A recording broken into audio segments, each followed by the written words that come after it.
আসসালামু আলাইকুম। মাইয়েতকে কিভাবে গোসল ও কাফন দিতে হয় এ সম্পর্কে আমরা আজকে জানব।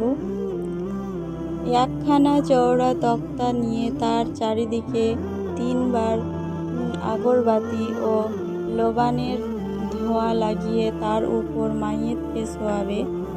তার গায়ের সব জামা খুলে দেবে, কেবল নাভি হতে হাঁটু পর্যন্ত কাপড় দেবে। পাশে একটা গর্ত করবে যাতে করে গোসলের সব পানি তাতে পড়ে। মাইয়েতকে তক্তায় শুইয়ে সর্বপ্রথম ইস্তেঞ্জা করাবে। এই সময় যে হাতে ইস্তেঞ্জা করাবে সে হাতে অন্য কাপড় বা ন্যাকড়া জড়িয়ে নিয়ে কাপড়ের নিচে দিয়ে হাত প্রবেশ করিয়ে প্রথমে ঢেলা বা কাপড়ের টুকরা দিয়ে তার পানি দিয়ে ইস্তেঞ্জা করাবে।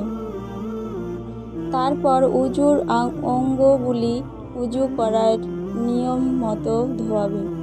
তবে কুল্লি করাবার ও নাকে পানি দেবার বা কবজি পর্যন্ত হাত ধোয়ানোর প্রয়োজন নেই। প্রথমে মুখ ধুয়ে দিয়ে তারপর ডান হাত, তারপর বাম হাত কনুই পর্যন্ত ধুয়ে দেবে।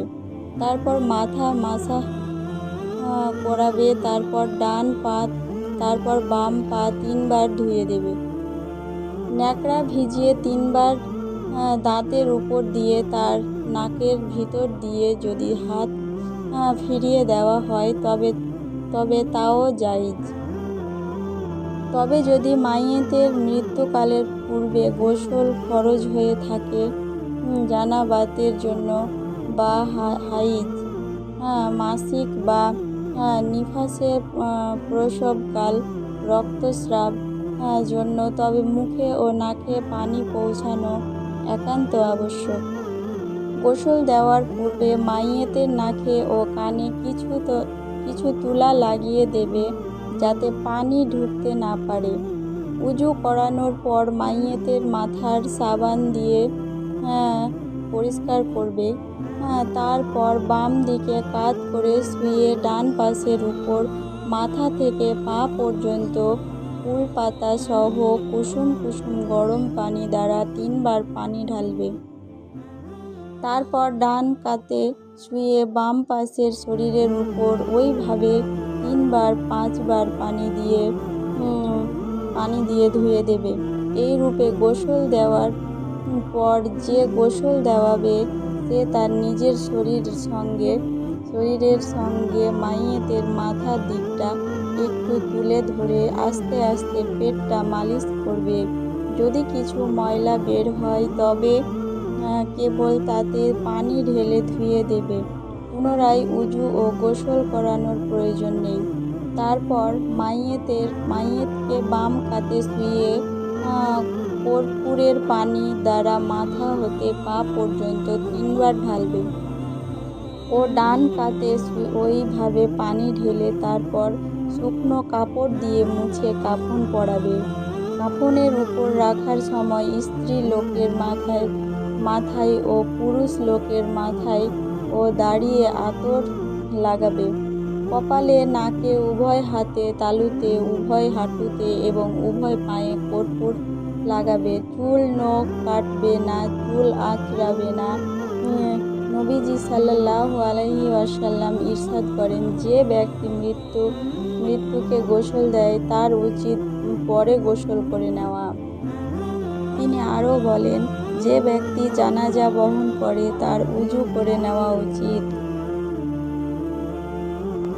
পুরুষ লোককে 3 কাপড়, 1 ইজার, 2 কুর্তা, 3 চাদর। স্ত্রী লোকে 5 কাপড়, 1 কুর্তা, 2 ইজার, 3 দামানি বা মস্তক আবরণী, 4 সীনাবন্ধ বা বক্ষ আবরণী, 5 চাদর। এটি মাথা হতে পা পর্যন্ত হয়। চাদর ইজারের থেকে 1 হাত মতো বড়। কুর্তা গলা হতে পা পর্যন্ত, মাথা ঢোকাবার জন্য এর শুধু মাঝখানে কিছু ফাঁকা বা চিরে দেওয়া হয়। দামানি বা মস্তক আবরণী।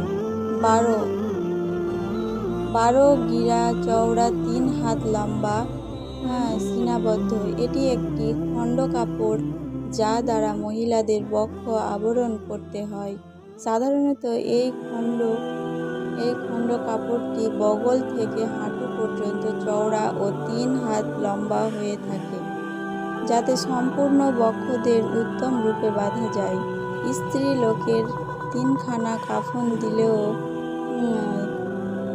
দোরস্ত হবে।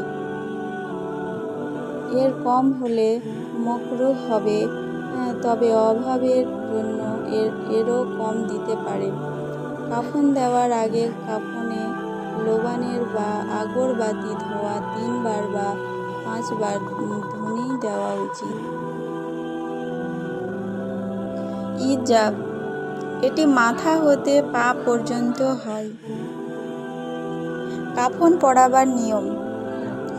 মাইয়েত পুরুষ হলে খাটের উপর সর্বপ্রথম 1 নম্বর চাদর রাখবে, 2 নম্বর তার উপর ইজাব, 3 নম্বর তার উপর কুর্তা রাখবে। প্রথমে কুর্তা মাথা দিয়ে গলিয়ে পরাবে।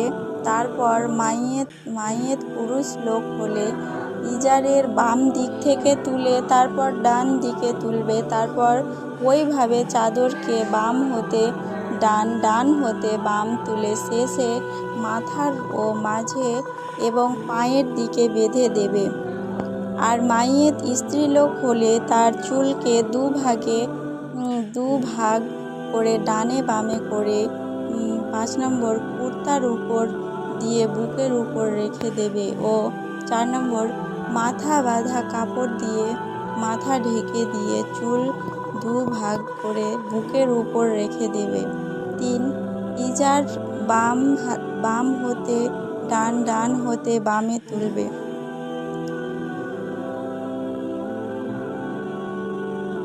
সীনাবদ্ধ দ্বারা সীনা জড়াবে। ওইভাবে 1 নম্বর চাদর বাম হতে ডান, ডান হতে বামে তুলে শেষে ওইভাবে বেঁধে দেবে। আসসালামু আলাইকুম।